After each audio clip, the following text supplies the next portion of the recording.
Shalom. Selamat pagi bagi Bapak, Ibu, Saudara-saudari Jemaat yang Yesus Kristus kasihi. Salam sejahtera untuk kita semua.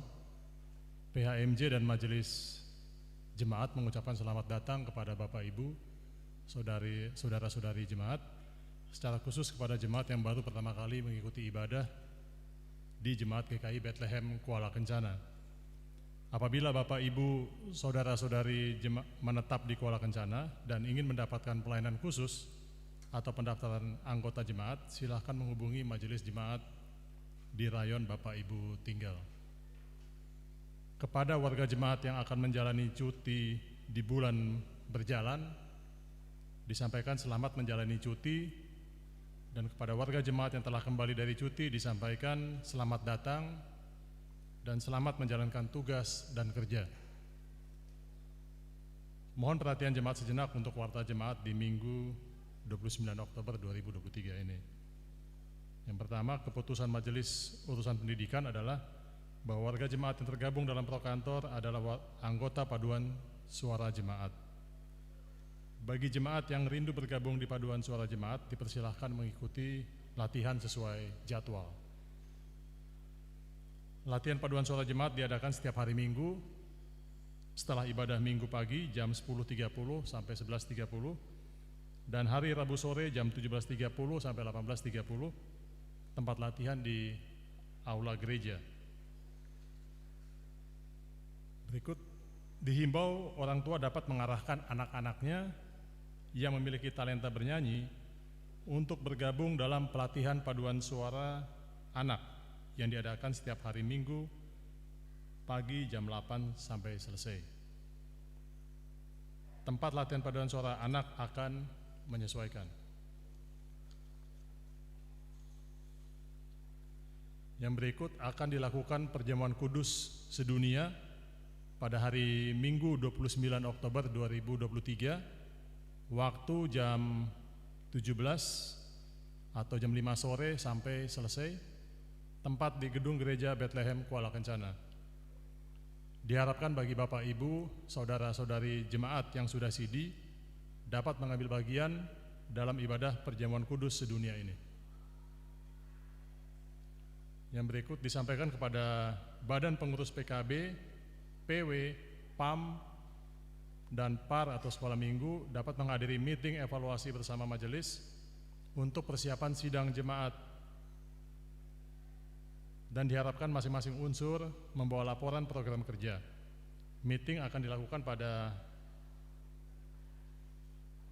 tanggal 4 November 2023 di aula gereja Bethlehem Kuala Kencana jam 10 pagi sampai selesai. Yang berikut diinformasikan kepada ibu-ibu dengan penuh kasih diundang untuk dapat mengambil bagian dalam ibadah gabungan Persekutuan Wanita Rayon 1 sampai Rayon 4 yang akan dilakukan pada hari Senin 30 Oktober 2023 waktu jam 17 atau jam 5 sore sampai selesai, tempat di keluarga Ibu Lita Karubaba, alamat RT 2 nomor 22. Yang berikut sebagai informasi kehadiran jemaat pada ibadah Minggu 22 Oktober 2023 adalah sebagai berikut. Ibadah pagi dihadiri oleh 168 orang dan ibadah sore 63 orang.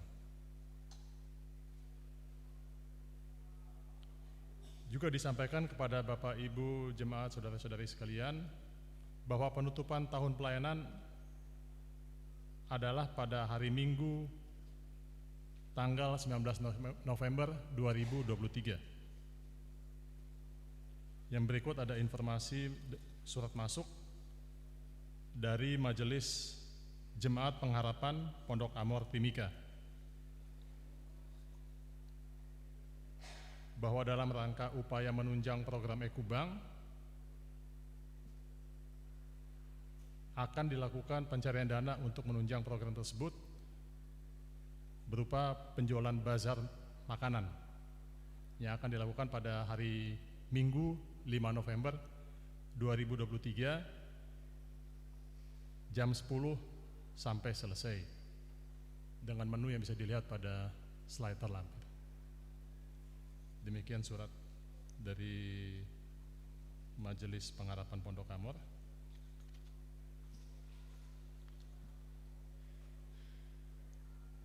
Demi kelancaran, kenyamanan, dan ketertiban ibadah, kami menghimbau Bapak Ibu jemaat sekalian untuk mempersiapkan diri dengan baik untuk beribadah, menyiapkan Alkitab dan mengenakan pakaian yang sopan, pastikan HP dalam keadaan mode diam selama ibadah berlangsung. Pokok doa khusus, amplop persembahan, persepuluhan yang akan didoakan dari mimbar, harap diserahkan ke majelis lebih awal saat memasuki ruang gereja, agar dicatat dan diteruskan kepada pelayan firman untuk didoakan dari mimbar. Atas nama PHMJ dan Majelis Jemaat menyampaikan terima kasih kepada pelayan firman Bapak Penatua Gesang Setiadi, Kantoria, Ibu Jenny Mansawan, Saudari Gladys Kalalo, dan Saudari Jenny Minggu. Juga kepada organis Bapak Ramfis Van Harling, dan pengisi pujian dari vokal grup PW serta vokal grup Solideo Gloria. Juga terima kasih bagi tim pendukung pelayanan, admin, tim multimedia, sound system, kostor, supir bus, dan Bapak Ibu majelis yang bertugas di hari ini. Demikian warta pagi ini. Terima kasih atas perhatiannya. Selamat beribadah. Tuhan Yesus memberkati. Shalom.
Dengan nama Bapa, Anak, dan Roh Kudus. Amin. Kasih karunia dan damai sejahtera atas jemaat dari Allah Bapa, Tuhan Yesus Kristus, dan Roh Kudus. Kita menyanyi dari Mazmur 138, bait yang pertama dan yang keempat.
Berdiri, kita akan mendengarkan hukum Tuhan yang diambil dari Keluaran 20 ayat 3 sampai 17. Jangan ada padamu Allah lain di hadapanku, jangan membuat bagimu patung yang menyerupai apapun yang ada di langit di atas, atau yang ada di bumi di bawah, atau yang ada di air di bawah bumi. Jangan sujud menyembah kepadanya atau beribadah kepadanya, sebab aku Tuhan Allahmu adalah Allah yang cemburu, yang membalaskan kesalahan bapa kepada anak-anaknya, kepada keturunan yang ketiga dan keempat dari orang-orang yang membenci aku, tetapi yang menunjukkan kasih setia kepada beribu-ribu orang, yaitu mereka yang mengasihi aku dan yang berpegang pada perintah-perintahku. Jangan menyebut nama Tuhan Allahmu dengan sembarangan, sebab Tuhan akan memandang bersalah orang yang menyebut namanya dengan sembarangan. Ingatlah dan kuduskanlah hari Sabat. 6 hari lamanya engkau akan bekerja dan melakukan segala pekerjaanmu, tetapi hari ke-7 adalah hari Sabat Tuhan Allahmu.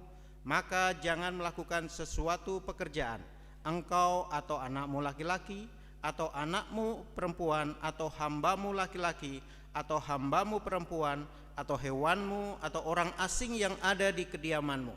Sebab 6 hari lamanya Tuhan menjadikan langit dan bumi, laut dan segala isinya, dan ia berhenti pada hari ke-7.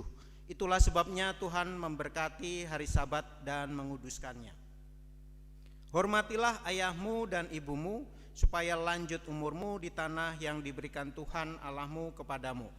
Jangan membunuh, jangan berzinah, jangan mencuri, jangan mengucapkan saksi dusta tentang sesamamu, jangan mengingini rumah sesamamu, jangan mengingini istrinya atau hambanya laki-laki atau hambanya perempuan atau lembunya atau keledainya atau apapun yang dipunyai sesamamu.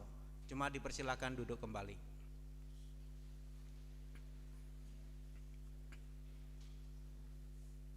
Kita merendahkan diri di hadapan Tuhan Allah dan mengaku dosa dengan sungguh-sungguh. Jika kita berkata bahwa kita tidak berdosa, maka kita menipu diri kita sendiri, dan kebenaran tidak ada di dalam kita. Jika kita mengaku dosa kita, maka Ia adalah setia dan adil, sehingga Ia akan mengampuni segala dosa kita dan menyucikan kita dari segala kejahatan. 1 Yohanes 1 ayat 8. Mari kita berdoa. Ya Tuhan Allah Bapa kami yang bertahta dalam kerajaan surga yang mulia, Bapa yang kami kenal, Bapa yang kami sembah di dalam nama Yesus Kristus, di minggu pagi hari ini kami menghadap ke hadirat-Mu. Kami menyadari bahwa kami adalah manusia yang penuh dengan dosa, penuh dengan kesalahan. kami sering menyakiti sesama kami, bahkan kami juga sering menyakiti hati Tuhan. Kami tidak setia kepada Tuhan dan banyak melakukan perbuatan-perbuatan dosa. Untuk itu ya Tuhan, kami mohon supaya kami boleh Engkau kuduskan, Engkau layakkan untuk menghadap kehadirat-Mu dalam ibadah di minggu pagi ini. Kami siap untuk menerima apapun juga yang datang dari Tuhan, sehingga kami boleh terus dikuatkan, kami terus dimampukan untuk menjalani kehidupan kami dengan roh takut akan Tuhan. Terima kasih Tuhan, di dalam nama Yesus Kristus kami berdoa, amin. Kita menyanyi dari nyanyian rohani 136 bait yang pertama dan yang ketiga, di depan mata Yesus.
Jemaat, sabda Yesus Kristus kepada semua orang yang sungguh-sungguh mengaku dosanya.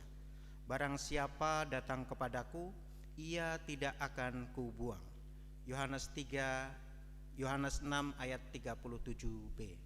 Kita akan menyanyi dari Kidung Jemaat 39 bait yang pertama, ku diberi belas kasihan.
Kita akan mengaku iman kepercayaan kita.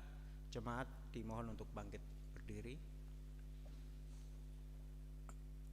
Dalam persekutuan dengan gereja Tuhan dari segala zaman dan di segala tempat, kita mengaku bersama-sama kepercayaan kita sesuai pengakuan iman rasuli. Aku percaya kepada Allah Bapa yang Maha Kuasa, Khalik langit dan bumi, dan kepada Yesus Kristus, anaknya yang tunggal, Tuhan kita, yang dikandung daripada Roh Kudus, lahir dari anak darah Maria, yang menderita di bawah pemerintahan Pontius Pilatus, disalibkan, mati dan dikuburkan, turun ke dalam kerajaan maut. Pada hari yang ketiga bangkit pula dari antara orang mati, naik ke surga, duduk di sebelah kanan Allah, Bapa yang Maha Kuasa, dan akan datang dari sana untuk menghakimi orang yang hidup dan yang mati. Aku percaya kepada Roh Kudus, gereja yang kudus dan am, persekutuan orang kudus, pengampunan dosa, kebangkitan daging, dan hidup yang kekal. Nyanyian rohani 79 ayat yang pertama.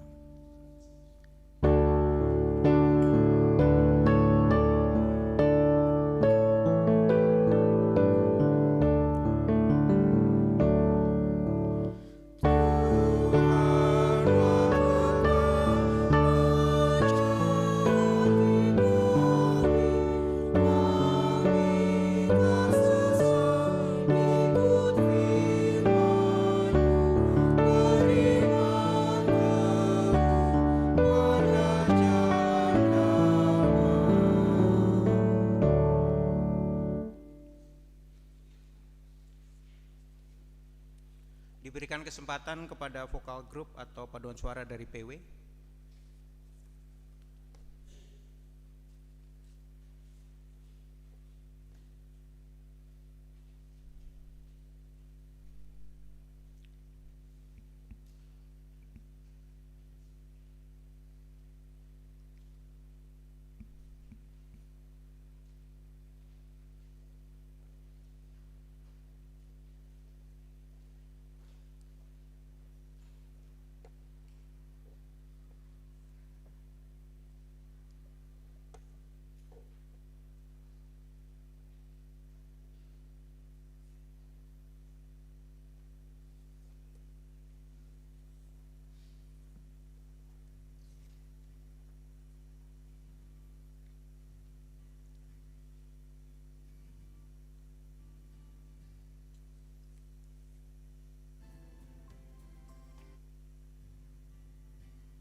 Tuhan memberkati pujian dari PW. Jemaat yang dikasihi oleh Tuhan Yesus Kristus, kita akan membaca dan merenungkan firman Tuhan yang diambil dari Mazmur 85 ayat yang pertama hingga ayat yang ke-14. Mazmur 85 ayat pertama hingga ayat ke-14. Sebelum kita membacanya, mari kita bersatu dalam doa. Kita berdoa. Bapa kami yang di surga, kembali kami menghadap kehadirat-Mu. Kami akan membaca merenungkan firman Tuhan. Kami rindu supaya Engkau sendiri yang boleh mengajar kami, memberikan hikmat bagi kami, sehingga kami mengerti akan kebenaran firman Tuhan yang ditaburkan di pagi hari ini, sehingga firman itu boleh menguatkan kami dalam setiap langkah kehidupan kami, dalam setiap pergumulan kami, dan kami boleh terus menjadi pelaku-pelaku firman yang hidup. Berkati hamba-Mu yang akan menyampaikan firman, biarlah apapun yang disampaikan itu semua seturut dan kehendak-Mu saja. Di dalam nama Yesus Kristus kami berdoa. Amin. Mazmur 85 ayat pertama hingga ayat 14 saya akan bacakan bagi kita semua. Untuk pemimpin biduan, Mazmur Bani Korah. Engkau telah berkenan kepada tanah-Mu ya Tuhan, telah memulihkan keadaan Yakub. Engkau telah mengampuni kesalahan umat-Mu, telah menutupi segala dosa mereka. Engkau telah menurutkan segala gemas-Mu, telah meredakan murka-Mu yang menyala-nyala. Pulihkanlah kami ya Allah, penyelamat kami, dan tiadakanlah sakit hati-Mu kepada kami. Untuk selamanya Engkau murka atas kami dan melanjutkan murka-Mu turun-temurun. Apakah Engkau tidak mau menghidupkan kami kembali, sehingga umat-Mu bersuka cita karena Engkau? Perlihatkanlah kepada kami kasih setia-Mu ya Tuhan, dan berikanlah kepada kami keselamatan daripada-Mu. Aku mau mendengar apa yang hendak difirmankan Allah Tuhan. Bukankah Ia hendak berbicara tentang damai kepada umat-Nya dan kepada orang-orang yang dikasihi-Nya, supaya jangan mereka kembali kepada kebodohan?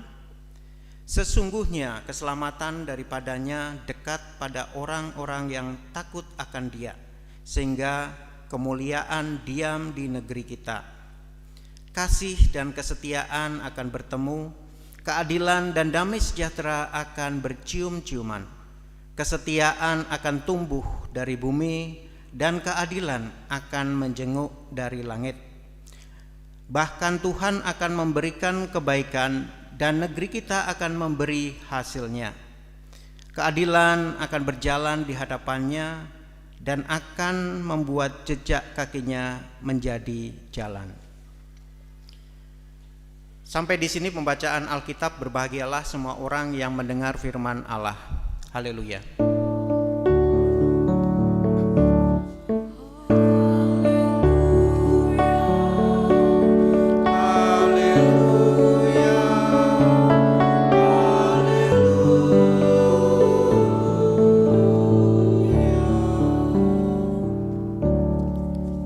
Shalom. Jemaat yang dikasihi oleh Tuhan Yesus Kristus, kita baru saja membaca dari Mazmur 85 ayat 1 hingga ayat yang ke-14. Mazmur adalah nyanyian atau syair puji-pujian kepada Tuhan yang dahulu biasa dilantunkan dalam ibadat-ibadat di bait suci dan upacara-upacara kerajaan pada masa Israel kuno. Jadi Mazmur ini dinyanyikan, kemudian dibacakan pada saat kegiatan-kegiatan ibadah atau upacara-upacara keagamaan. Kita banyak tahu bahwa sebagian besar Mazmur itu ditulis oleh Daud. Dia menulis ada sekitar 73 Mazmur. Namun ada beberapa penulis lain, yaitu Asaf itu ada 12 Mazmur. Kemudian putra-putra Korah ada 11 Mazmur. Etan ada 1 Mazmur, Heman ada 1 Mazmur, Musa juga menulis kitab Mazmur, ada 1 Mazmur, dan Salomo ada 2 Mazmur. Di ayat 1 kita melihat untuk pemimpin biduan Mazmur Bani Korah.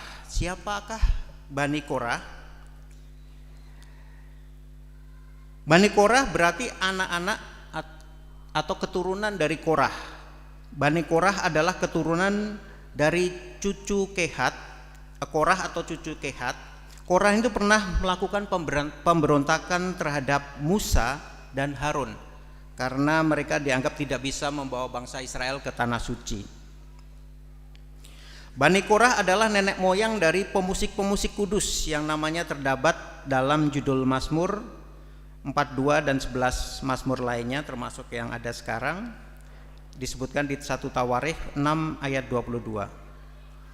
Tugas dari Bani Korah yang pertama menulis Mazmur, yang kedua menjaga pintu, yang berikutnya penyanyi di dalam bait Allah pada zaman Raja Yosafat. Jadi itulah sedikit latar belakang tentang Bani Korah.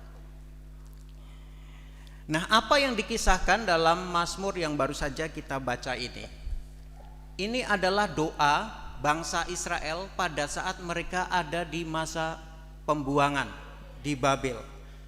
Jadi mungkin sekedar flashback ya. Israel pernah mengalami kejayaan pada zaman Raja Daud dan Salomo. Raja Daud itu diangkat menjadi Raja Israel sekitar tahun 1007 sebelum Masehi. Kemudian tahun 930 sebelum Masehi terjadi perpecahan. Di utara menjadi Israel, yang di selatan itu menjadi Yehuda. Yehuda inilah yang keturunan Daud. Jadi garis Daud ini diteruskan melalui kerajaan Yehuda di selatan selama 420 tahun, sehingga kerajaan runtuh pada tahun 586 sebelum Masehi, di mana bangsa Israel dibuang, diasingkan ke Babilonia pada saat Raja Nebukadnezar kedua. Nah, pada saat pembuangan itulah kita bisa melihat di Mazmur yang baru saja kita baca, mereka sangat mendambakan kondisi seperti pada saat zaman Daud. Pada saat mereka menjadi kerajaan yang begitu besar, dikagumi, menjadi kerajaan yang sangat kuat. Kita bisa melihat di ayat 5 mereka ingin dipulihkan. Kemudian di ayat ke-7 menghidupkan kami kembali. Jadi mereka merasa hidup mereka itu sudah sia-sia dan mereka ingin mereka hidup kembali. Kemudian ayat 8, keselamatan daripadamu. Mereka ingin mendapatkan keselamatan. Di ayat 10, kemuliaan diam di negeri. Mereka ingin mendapatkan kemuliaan di negeri mereka sendiri. Kemudian di ayat 11, keadilan dan damai sejahtera. Ayat 13, negeri membawa hasil. Dan ayat ke-14, keadilan. Itulah doa-doa bangsa Israel pada saat mereka ada di pembuangan. Makanya judulnya adalah doa mohon Israel dipulihkan. Nah, tema kita pada saat ini adalah doa dan pemulihan kita. Kita tidak banyak bicara tentang Israel, tetapi bagaimana kita bisa mengalami pemulihan. Apa itu pemulihan? Menurut Kamus Besar Bahasa Indonesia, pulih itu kembali baik, sehat sebagai semula. Sembuh atau baik kembali. Jadi ini terkait dengan luka, sakit, kesehatan, dan menjadi baik atau baru kembali. Contohnya, kini kesadarannya berangsur pulih, keadaan kota-kota pulih seperti sebelum perang. Nah, sementara memulihkan itu adalah menjadi pulih, menjadikan suatu keadaan kembali baik atau sehat seperti semula. Contohnya adalah tugasnya ialah memulihkan keamanan di daerah itu. Jadi kalau menurut definisi saya, pulih itu adalah kondisi yang dari tadinya kita baik-baik saja, kemudian kita menjadi tidak baik, terus kita ingin kembali lagi ke seperti semula. Itu adalah pulih. Begitu kita bisa kembali seperti semula, itu namanya pulih. Sama seperti bangsa Israel yang tadinya mereka menjadi bangsa yang besar, diberkati oleh Tuhan, kekayaannya melimpah, apalagi zaman Salomo, mereka bisa membangun bait Allah, ada bait Allah di mana mereka bisa bersekutu, bersorak-sorai, memuji Tuhan. Tiba-tiba tidak ada semuanya. Mereka menjadi orang-orang asing di pembuangan di Babel. Mereka mendambakan supaya mereka bisa pulih kembali, mendapatkan kerajaan seperti semula. Itulah pulih. Dan begitu mereka bisa kembali menjadi bangsa Israel, itu mereka dianggap sebagai pulih. Di zaman modern, bangsa Israel juga pernah mengalami di mana mereka dibuang. Jadi setelah zaman Yesus, kemudian mereka pernah melakukan pemberontakan terhadap Romawi. Akibat pemberontakan terhadap Romawi, karena mereka kalah, kemudian mereka dibuang ke berbagai negara. Nah, setelah itu ada seruan, makanya ada namanya gerakan Zionisme. Itu sebetulnya adalah seruan untuk mereka kembali, seperti yang terjadi pada zaman dulu. Mereka dibuang dari Babel, mereka pengen kembali lagi ke Israel membangun bait Allah. Ini kondisinya sama. Jadi mereka, bangsa Israel setelah kalah dari Romawi, kemudian terpencar ke seluruh negara, kemudian mereka ingin kembali. Makanya ada gerakan Zionisme. Zion itu bahkan kita tahu di Alkitab itu namanya Bukit Sion ya, itu namanya artinya gunung batu. Mereka ingin kembali ke Bukit Sion. Di Mazmur juga ada. Makanya itu gerakannya namanya Zionisme, sehingga mereka menjadi satu negara. 1948 mereka menjadi satu negara. Itulah kira-kira namanya pemulihan. Jadi mereka udah tersebar, kemudian mereka balik kembali. Contoh pemulihan lain apa? Orang yang sakit. Tadinya kita sehat-sehat saja, kemudian kita sakit sampai masuk rumah sakit, kita ingin sehat kembali, pulih kembali. Akhirnya kita dirawat oleh dokter, oleh perawat, minum obat, makan, minum, kemudian kita pulih. Itulah pemulihan. Pemulihan juga bisa berarti kondisi keuangan kita. Banyak yang misalnya saja pengusaha-pengusaha yang sangat sukses, kemudian mereka bangkrut akhirnya menjadi gelandangan, dan itu banyak terjadi seperti itu. Tapi banyak orang, pengusaha-pengusaha ini yang sudah gagal, sudah bangkrut, tidak punya apa-apa lagi, mereka bangkit kembali, kemudian mereka justru lebih sukses kembali, ya, seperti sedia kala. Paling tidak seperti sedia kala. Itu adalah pemulihan. Pemulihan contoh lain adalah kehidupan pernikahan. Banyak dari kita mungkin pernah mengalami di mana pernikahan kita lagi tidak baik-baik saja. Yang tadinya kita pada saat awal-awal pernikahan kita sangat bersukacita, bahagia, damai sejahtera, tiba-tiba perjalanan waktu kita sudah sibuk, suami sudah sibuk dengan pekerjaannya, istri urus anak dan sebagainya, akhirnya menjadi tidak baik-baik saja. Bahkan akhirnya banyak yang berakhir dengan perceraian. Yang tidak baik-baik saja, banyak yang ingin pulih kembali. Saya ingin kayaknya mendambakan seperti sedia kala, seperti baru mau menikah, baru saja menikah, ingin seperti itu, cintanya dikobarkan kembali. Nah, begitu dia bisa mencapai titik semula kembali, itulah pemulihan. Pemulihan juga bisa terjadi bagi orang-orang yang terpuruk dalam dosa. Tadi kita sudah baca atau mendengar dari hukum Allah, 10 hukum Allah, ada tentang perzinahan. Sekarang banyak juga tadi bicara tentang pernikahan, banyak yang punya 01, 02, 03 dan sebagainya. Itu terjadi, dan orang-orang yang sudah melakukan itu ada kerinduan untuk, saya pengen sebetulnya meninggalkan itu semua. Saya ingin pulih kembali seperti semula. Ada doa-doa yang dipanjatkan, tapi ya kadang-kadang sebagai manusia kita tidak berbalik, tapi ya tetap aja bahkan terjerumus semakin dalam. Hal lain misalnya perjudian, banyak orang sekarang terjerumus ke dalam perjudian yang tidak bisa kembali lagi, akhirnya berhutang sangat banyak dan dia tidak tahu cara untuk pulih kembali seperti semula itu seperti apa. Banyak orang juga yang jatuh karena kemabukan, tiap hari minum, mabuk, dan tidak bisa kembali lagi. Padahal dia pengen, sebetulnya saya pengen hidup sehat, berhenti dari minuman keras, tapi saya tidak bisa. Saya tetap melakukan itu. Banyak juga orang yang terpengaruh oleh kuasa-kuasa okultisme, ya, kuasa-kuasa gelap. Karena tadi mungkin bisnisnya gagal, pekerjaannya tidak lancar, dia akhirnya datang kepada orang pintar, dapat sesuatu pegangan supaya dia penuh wibawa dan sebagainya, dan dia berharap dengan kuasa-kuasa kegelapan itu dia bisa memperoleh pemulihan kembali. Banyak orang juga sekarang, apalagi internet, sangat mudah didapatkan, terlibat, mungkin anak-anak muda ini terlibat dalam pornografi dan jatuh terjerumus terlalu dalam sehingga tidak bisa pulih kembali. Apa saja yang membutuhkan pemulihan? Yang lain adalah contohnya kedukaan. Ada orang yang baru saja kehilangan suami, istri, orang tua. Saya baru kehilangan bapak saya tanggal 16 Oktober lalu. Kita ingin pulih, mendapatkan sukacita kembali. Itulah kalau kita bisa mendapatkan sukacita kembali, itu dianggap sebagai pemulihan. Yang berikutnya, iman yang sudah mulai kering.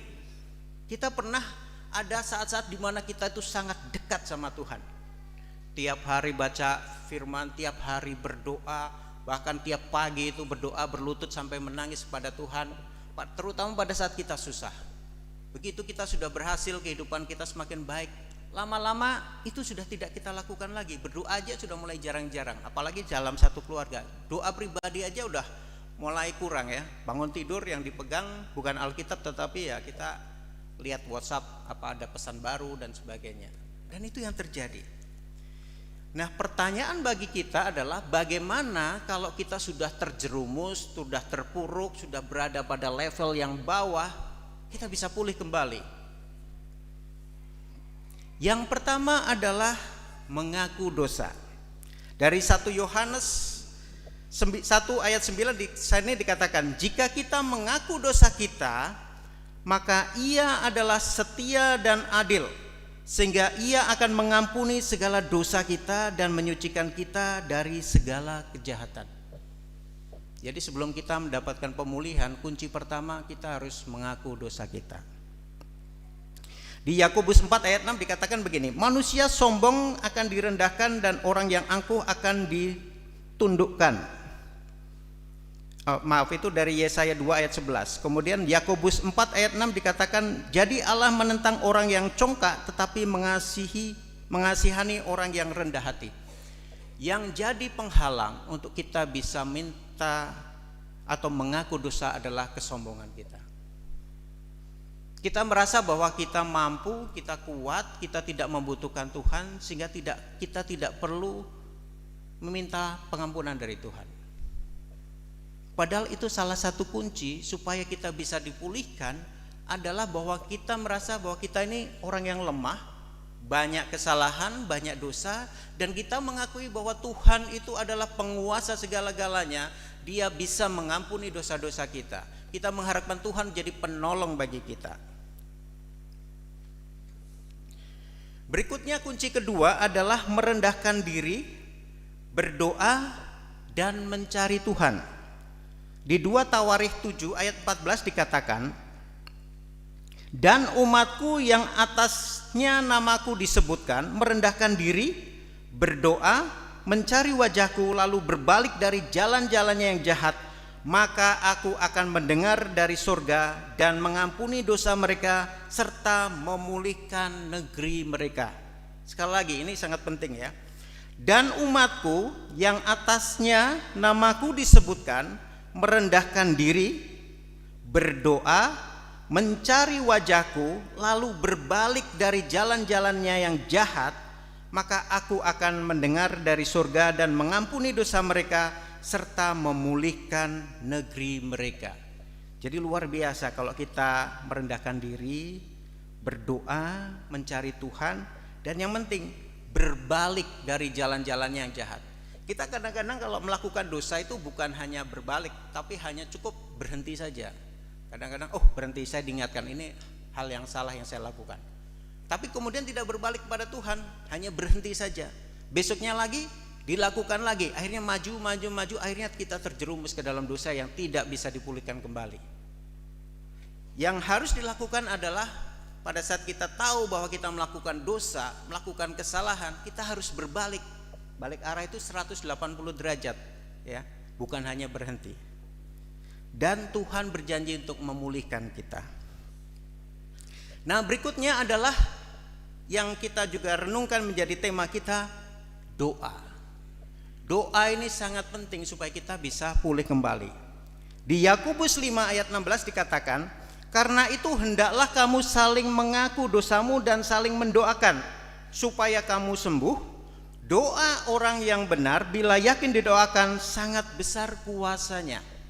Kita seringkali hanya fokus pada yang nomor B, yang yaitu adalah doa orang yang benar bila yakin didoakan sangat besar kuasanya. Padahal ini merupakan satu kesatuan dengan kalimat sebelumnya.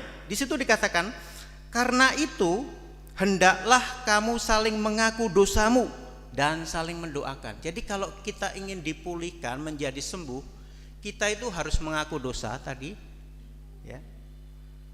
Kalau perlu kita bisa membuat pengakuan kepada orang lain, kepada orang yang kita percaya, bisa majelis, bisa pendeta. Makanya di Katolik itu kan ada ruang khusus ya untuk pengakuan dosa. Karena itu syarat untuk kesembuhan itu kita harus mengaku dosa. Bahkan akan lebih baik lagi kalau kita mengaku kepada orang lain kemudian saling mendoakan, saling didoakan. Itu kita bisa sembuh. Kalau kita hanya mengaku saja ya bisa sembuh bisa enggak, tergantung karunia Tuhan. Tetapi akan lebih mudah bagi kita untuk mengaku dulu kepada orang lain kemudian saling mendoakan. Nah, kemudian kata selanjutnya adalah dan doa orang yang benar bila yakin didoakan sangat besar kuasanya. Kalau kita sudah mengaku dosa, saling mendoakan, kemudian kita berdoa, kuasanya besar sekali. Karena kita sudah dibenarkan oleh Tuhan. Saya ada sedikit cerita ya. Kebetulan saya ikut di Pria Sejati. Mungkin bapak-bapak yang pernah ikut Pria Sejati pernah dengar kisah ini. Tapi menurut saya ini sangat menarik ceritanya. Ini cerita tentang satu orang yang membuat biola. Dia membuat biola ini dengan sangat teliti, ya, sangat detail sehingga menjadi biola yang sangat bagus. Dimainkan dengan sangat indah. Kemudian biola ini dijual, dibeli oleh orang yang kaya. Dia karena beli ini untuk anaknya yang ingin belajar biola. Dibelilah oleh orang kaya ini. Kemudian biola ini mulai dimainkan oleh anaknya ini. Tapi karena anaknya ini juga tidak punya talenta, tidak serius dalam belajar, akhirnya biola ini juga kadang-kadang dibuat mainan, buat pukul-pukul, kadang-kadang jatuh, tergores-gores dan sebagainya. Akhirnya dimasukkan ke dalam gudang. Nah, suatu saat orang kaya ini mungkin pindah, kemudian biolanya itu dibawa ke tempat pelelangan, mau dilelang. Ketika dilelang, biola ini nggak ada yang laku, nggak ada yang mau melelang itu, bahkan $1 pun nggak ada yang mau melelang biola itu. Karena apa? Yang tadinya biola itu bagus, kemudian karena dia rusak, dimainkan dengan tidak benar, tergores-gores, mungkin ada cacat-cacat, orang tidak akan mau membeli biola itu. Nah, pada saat pelelangan berlangsung, tiba-tiba ada satu orang yang maju ke depan, ambil biola itu, dia stem, kemudian dia coba lap, kemudian dia coba perbaiki beberapa yang rusak di situ, kemudian dia coba mainkan dan memainkannya dengan begitu indah. Dan apa yang terjadi selanjutnya? Ternyata biola itu kemudian ditawar dengan harga yang sangat tinggi. Ini menggambarkan kehidupan kita. Kita ini adalah makhluk yang sempurna, diciptakan sempurna segambar dengan Tuhan. Kita itu mirip dengan Tuhan. Tapi karena kita ada di tempat yang salah, di waktu yang salah, seringkali kita menjadi tidak berharga. Kita terjerumus ke dalam dosa, sehingga tidak ada harganya di dunia ini. Karena apa? Kita merasa bahwa kita ini sudah nggak berarti apa-apa. Apalagi di hadapan Tuhan, di hadapan manusia gitu kita ngerasa bukan siapa-siapa. Karena apa? Karena kita terlalu terjatuh di tempat yang salah dan kita melakukan hal-hal yang salah. Tapi apa yang terjadi jika biola itu seperti biola tadi datang kepada penciptanya? Kalau kita datang kepada pencipta kita bisa setel kita kembali, diluruskan yang bengkok-bengkok, kita dihapuskan dari segala kesalahan kita kita akan sangat berharga di mata Tuhan, bahkan juga di mata manusia. Jadi kunci untuk mendapatkan pemulihan bukan kepada orang pintar, pada dokter, orang lain, tetapi datang kepada pencipta kita. Itulah satu-satunya pemulihan yang kita bisa dapatkan. Yang terakhir, saya sedikit kesaksian. Ya, bapak saya baru saja meninggal tanggal 16 Oktober. Itu hari Selasa pagi. Hari Jumat itu saya sudah ke sana. Hari Jumat minggu sebelumnya. Karena saya mendapat informasi bahwa bapak itu sudah 12 hari dirawat di Rumah Sakit Sarjito. Dia sudah tidak merespon obat-obatan, tidak merespon makanan, tidak bisa mendengar, tidak bisa bereaksi apa-apa. Jadi sudah seperti koma. Jadi akhirnya saya memutuskan untuk berangkat hari Jumat mau ke Jogja ini. Tapi pada hari yang sama ternyata ibu saya memutuskan supaya bapak saya ini dipindahkan saja ke Wonosobo. Karena kebetulan keluarga kami, bapak dan ibu saya itu tinggalnya di Wonosobo, di Jawa Tengah.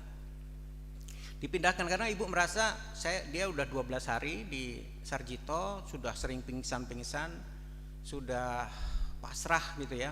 Dia pikir kalau meninggal misalnya di Jogja itu kan berat, ini jauh dari Wonosobo, kemudian dia udah kecapean, dia pengen pulang, bawa baju dan sebagainya. Akhirnya dibawalah bapak saya ini pakai ambulan, kondisi tidak sadar, dari Jogja menuju ke Wonosobo.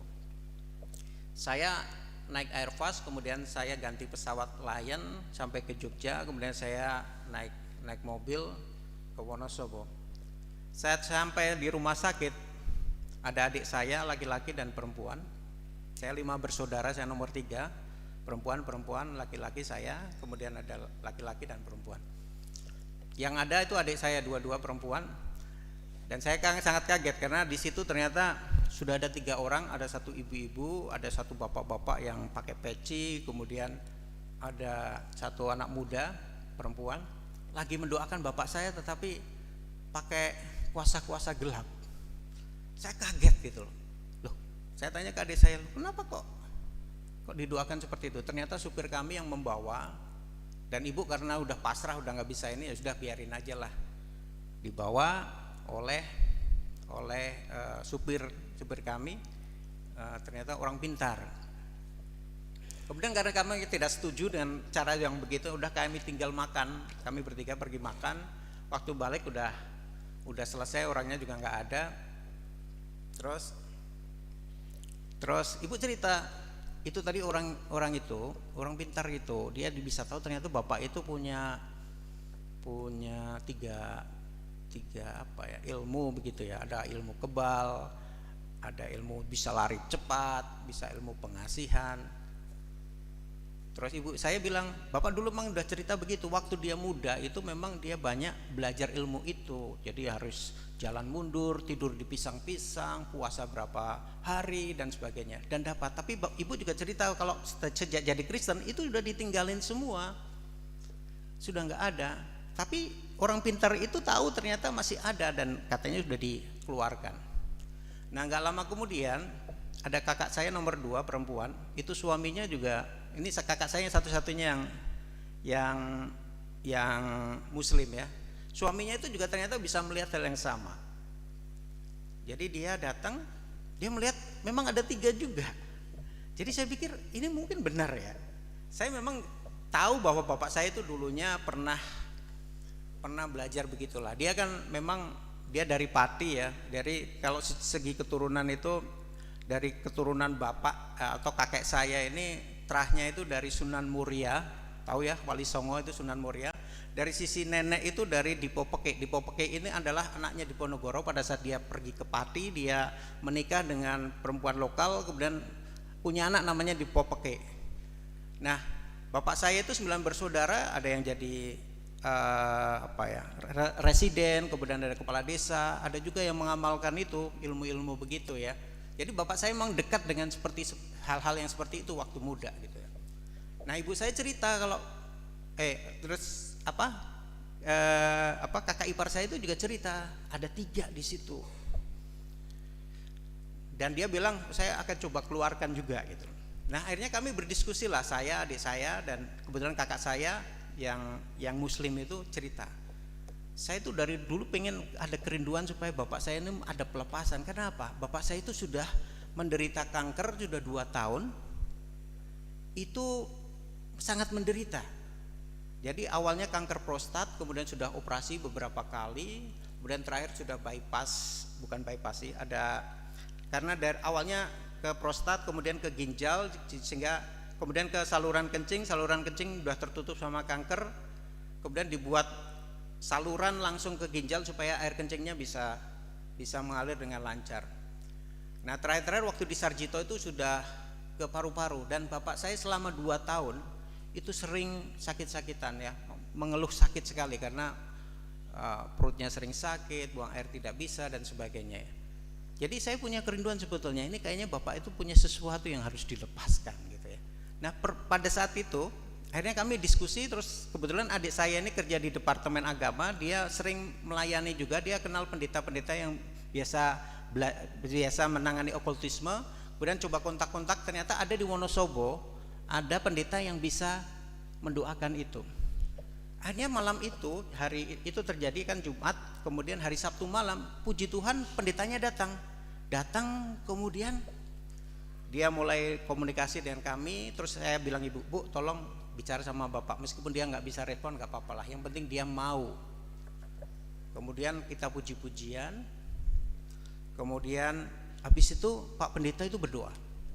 Pak Pendeta berdoa di dekat telinganya bapak saya. Itu sesuatu yang buat saya seperti mukjizat itu. Bapak saya itu bisa mengikuti setiap kata dari Pak Pendeta yang tadinya dia tidak sadar sama sekali. Dia bisa mengikuti setiap kata. Mulai dari apa? Mengampuni. Saya mau menyerahkan segala sesuatunya kepada Tuhan. Saya mohon pengampunan atas dosa-dosa saya. Saya menerima Tuhan Yesus dalam hati saya. Saya mau mengampuni orang-orang yang bersalah kepada saya. Hal itu saja yang didoakan. Dan dia mengikuti setiap kata-kata. Padahal sebelumnya itu dia tidak sadar, tidak bisa merespon. Kalaupun harus bicara, dia tidak jelas. Dia bilang minum, haus, itu aja kita sampai beberapa menit baru tahu bahwa dia itu sebetulnya pengen minum. Setelah didoakan, besoknya itu mujizat benar-benar terjadi. Dia bisa berbicara, bisa ada rasa sukacita yang tadinya mungkin auranya beda ya, gelap gitu ya. Tiba-tiba tuh auranya itu cerah sekali, dan dia bisa berkomunikasi. Karena itu hari Sabtu malam, kemudian Minggu itu kami kumpul semua, ada kakak saya dua-duanya, adik-adik saya tiga-tiganya, semuanya ada di situ. Dan dia bisa cerita, terus bisa kenapa cepat-cepat pulang, kan baru datang gitu-gitu. Itu sesuatu yang luar biasa. Nah, kemudian karena ngerasa bahwa sudah sehat, saya kembali, semuanya kembali, 5-5-nya itu kembali ke tempatnya masing-masing. Besoknya malamnya kami dapat informasi bapak sudah meninggal. Tapi memang puji Tuhan, kakak saya 2 sama adik saya yang laki-laki bisa sempat ketemu. Tapi yang membuat saya bersyukur, yang pertama bahwa Tuhan sudah pulihkan bapak. Mungkin dia menjadi orang Kristen tetapi belum benar-benar pulih. Dan lewat kejadian itu saya sangat bersyukur bahwa Tuhan sudah pulihkan dia, dan saya percaya dia ada di tempat yang terbaik bersama dengan Tuhan. Dan yang berikutnya, kami sudah punya kesempatan untuk bersama-sama ngobrol, berbicara dengan Bapak. Jadi ini adalah contoh bagaimana pemulihan itu bisa terjadi. Kalau kita ingin pulih, yang tadi kita pertama harus kita mengakui dosa-dosa. Jangan ada tinggi hati, kesombongan dalam hati kita. Kita manusia yang lemah, kita bukan siapa-siapa di dunia ini. Tuhanlah yang punya kuasa. Kita harus menyadari bahwa kita orang lemah, kita mengaku segala kesalahan kita. Jangan menyombongkan diri, dan kita mau merendahkan diri, berdoa dan mencari Tuhan, dan terus berdoa, mengakui dosa-dosa kita.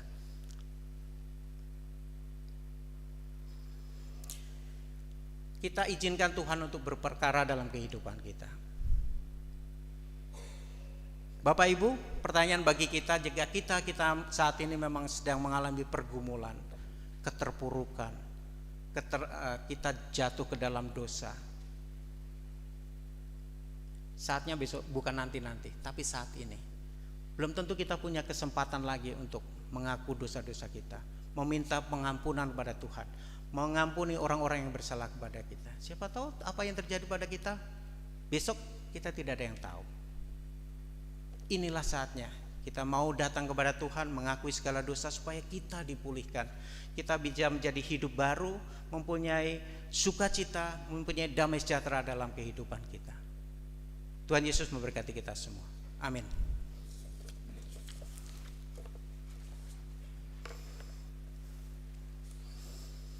Diberikan kesempatan kepada vokal grup Soli Deo Gloria.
Perhatikanlah bunga apapun di ladang, Tuhan hiasi bekerja. Apalagi kita orang percaya, Tuhan pelihara, Tuhan tunjukkan. Perhatikan burung-burung di udara, Tuhan makan bekerja. Apa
bekerja, saat menangis Tuhan tahu, saat berdoa Tuhan dengar, saat bersyukur Tuhan berkati.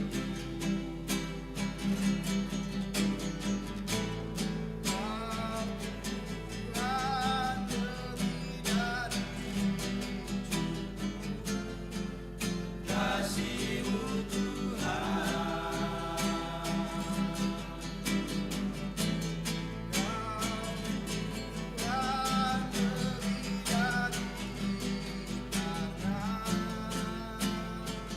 janji-Mu pasti terjadi.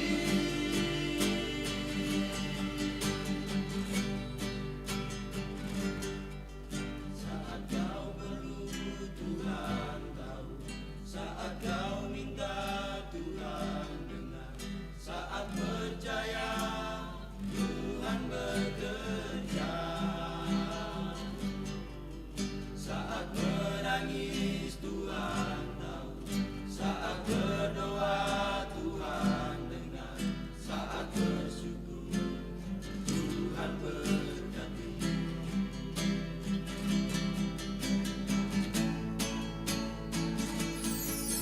Saat kau perlu Tuhan tahu, saat kau minta Tuhan dengar, saat percaya Tuhan bekerja,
Tuhan Yesus memberkati vokal grup Soli Deo Gloria. Tiba saatnya bagi kita untuk memberikan persembahan. Sebelum jemaat memberikan persembahan, dengarlah firman Tuhan. Hendaklah masing-masing memberikan menurut kerelaan hatinya, jangan dengan sedih hati atau karena paksaan, sebab Allah mengasihi orang yang memberi dengan sukacita. 2 Korintus 9 ayat yang ke-7. Kita iringi dengan menyanyi dari nyanyian rohani 160 dari bait pertama hingga persembahan selesai dijalankan.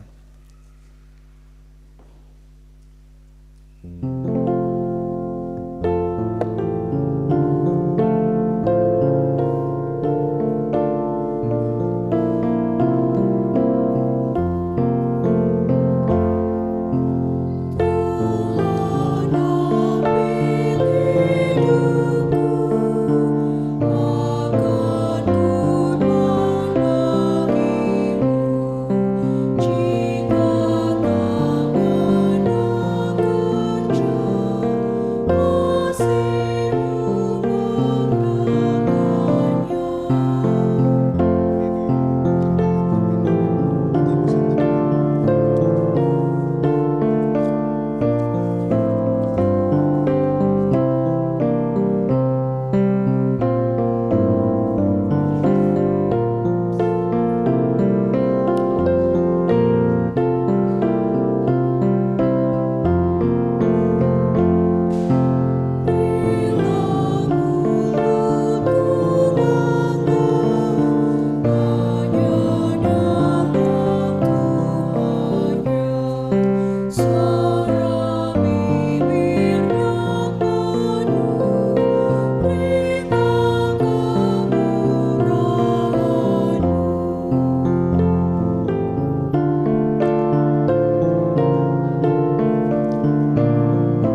Bersama persembahan yang sudah kita kumpulkan, ada amplop pengucapan syukur tambahan ulang tahun tanggal 24 Oktober 2023 dan 2 amplop perpuluhan yang tidak menyebutkan namanya.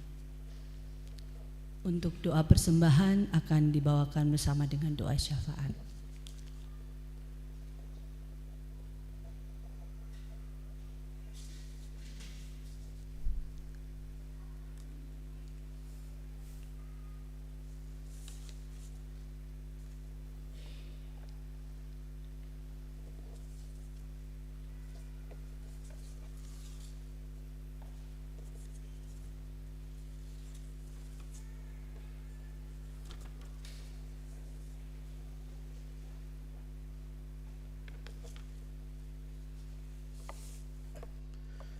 Jemaat yang dikasihi oleh Tuhan Yesus Kristus, mari kita berdoa.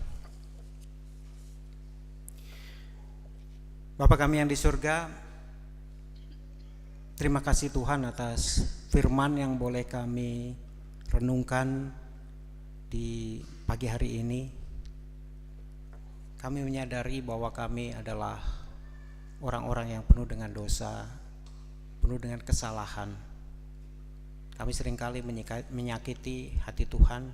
Kami sering menyakiti suami, istri, anak-anak kami, orang-orang di sekeliling kami. Bahkan seringkali kami juga terjatuh kembali ke dalam dosa. Kami ingin mengalami pemulihan yang berasal dari Tuhan. Inilah kami ya Tuhan, dengan segala kelemahan kami, dengan segala kedagingan kami. Sebagai manusia kami lemah, kami tidak mampu untuk bisa keluar dari dosa. Kami hanya membutuhkan Engkau sebagai satu-satunya sumber pertolongan, sumber pengharapan bagi kami, dan Engkau saja yang sanggup mengampuni segala dosa-dosa kami. Inilah kami ya Tuhan. Layakkan kami, kuduskan kami, ampuni segala dosa-dosa kami, baik yang kami sengaja maupun yang tidak, karena kami penuh dengan dosa dan kesalahan. Melalui pengampunan dari Engkau, kami ingin supaya kami bisa pulih kembali, kami boleh mendapatkan kembali sukacita yang pernah hilang, damai sejahtera yang pernah hilang dari kami, kedekatan dengan Tuhan yang pernah hilang dari kami. Kami rindu untuk bisa dekat kembali dengan Engkau, menjadikan Engkau sebagai satu-satunya sumber pertolongan, sumber pengharapan dalam hidup kami. Jika kami mengalami berbagai persoalan, mungkin itu juga karena dosa-dosa kami, sehingga Engkau izinkan iblis untuk berkuasa atas kami, sehingga kami semakin jauh dari Engkau. Terima kasih Tuhan atas pengampunan yang Engkau berikan bagi kami. Biarlah Engkau juga mau hadir tengah-tengah kami, apapun yang menjadi pergumulan kami, karena pergumulan yang kami alami adalah pergumulan yang biasa, yang tidak melebihi kemampuan kami, dan Engkau akan memberikan jalan keluar yang terbaik bagi kami. Bapa kami yang di surga, kami berdoa bagi gereja kami. Engkau berkati pendeta, para majelis, BP Unsur, semua yang terlibat dalam pelayaran. Biarlah Engkau berkati setiap dari mereka, sehingga mereka juga punya roh yang menyala-nyala untuk melayani Tuhan dengan penuh kesungguhan hati, mempersembahkan yang terbaik bagi Tuhan, untuk menjadi alatmu untuk melayani, untuk mengadakan persekutuan ataupun kesaksian. Engkau juga berkati PT Freeport Indonesia, privatisasi dan kontraktor. Engkau berkati jajaran manajemen, sehingga mereka juga boleh memberikan hikmat dalam mengelola perusahaan-perusahaan ini dengan roh takut akan Tuhan, sehingga perusahaan-perusahaan ini bisa dibawa untuk menjadi hormat dan kemuliaan nama Tuhan. Berkati kami dengan setiap profesi yang ada, pegawai negeri, TNI, Polri, atau apapun profesi kami. Berkati setiap kami, sehingga kami juga bisa melakukan segala sesuatunya dengan baik dan penuh kesungguhan hati, seperti melakukannya untuk Tuhan. Dan berkat Tuhan akan senantiasa ada beserta dengan kami. Secara khusus kami juga berdoa bagi persembahan-persembahan yang kami kumpulkan baik melalui kantong kolekte, kota program, kota diakonia. Ada juga beberapa keluarga yang datang dengan persembahan mereka. Keluarga Lita Karubaba dari Rayon 1 atas pengucapan syukur dalam kehidupannya. Keluarga Gesang Setiadi, keluarga Karubaba yang membawa cucu masuk ke gereja. Ada juga jemaat yang membawa persembahan untuk ulang tahun yang ke-29. Ada beberapa jemaat yang membawa persembahan tanpa menyebutkan namanya dan juga amplop perpuluhan tanpa menyebutkan namanya. Berkati kami semua ya Tuhan. Berkati setiap kami, baik yang sudah memberikan persembahan ataupun belum memberikan persembahan. Ajar kami untuk mempersembahkan tubuh, roh, dan jiwa kami sebagai persembahan yang hidup bagi kemuliaan nama Tuhan. Dan biarlah Engkau juga buka tingkap-tingkap langit, Engkau curahkan berkat yang melimpah dalam kehidupan kami. Berkati juga orang-orang yang mengelola persembahan-persembahan ini, berikan mereka hikmat sehingga mereka juga bisa mengelola persembahan ini dengan roh takut akan Tuhan dan mengelolanya dengan baik untuk hormat dan kemuliaan nama Tuhan. Kami juga berdoa bagi bangsa dan negara kami. Biarlah Engkau sendiri yang boleh memberkati pemimpin bangsa kami dari pusat hingga daerah. Berikan mereka roh hikmat dan kebijaksanaan. Proses pilkada pemilu yang akan berlangsung di tahun depan, biarlah itu semua juga boleh berlangsung dengan damai dan bisa berjalan dengan baik. Terima kasih Tuhan, itulah doa syukur kami, doa syafaat kami. Kami mohon ampun jika ada dosa dan kesalahan yang kami lakukan melawan kehendak-Mu. Di dalam nama Yesus Kristus kami berdoa. Amin.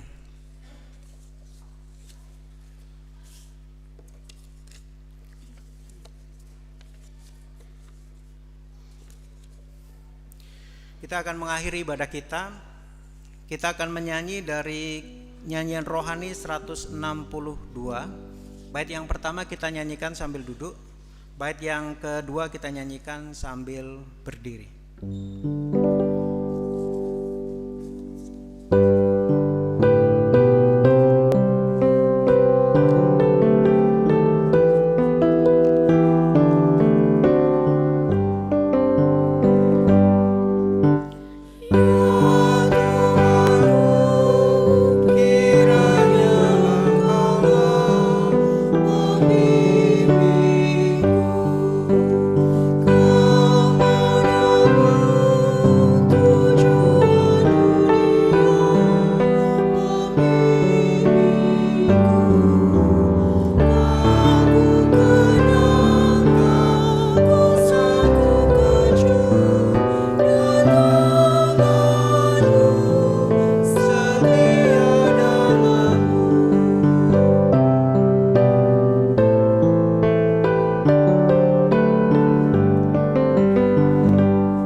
Jemaat yang terkasih, arahkanlah hati kita kepada Allah, terimalah berkat Tuhan dan pergilah dengan sukacita. Tuhan memberkati engkau dan melindungi engkau. Tuhan menyinari engkau dengan wajah-Nya dan memberi engkau kasih karunia. Tuhan menghadapkan wajah-Nya kepadamu dan memberi engkau damai sejahtera.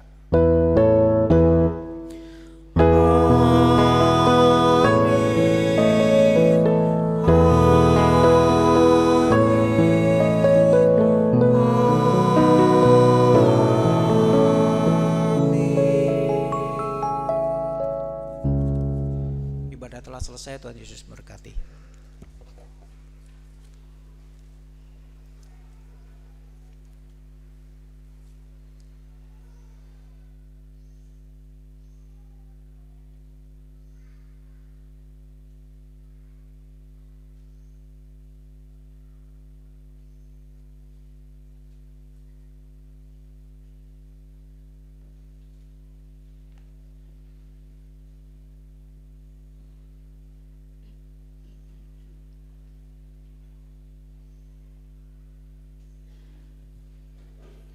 Mari berdiri Bapak Ibu dan kita berjabat tangan dengan saudara-saudara di kiri dan kanan kita sambil kita melakukan ayatnya yang ketiga.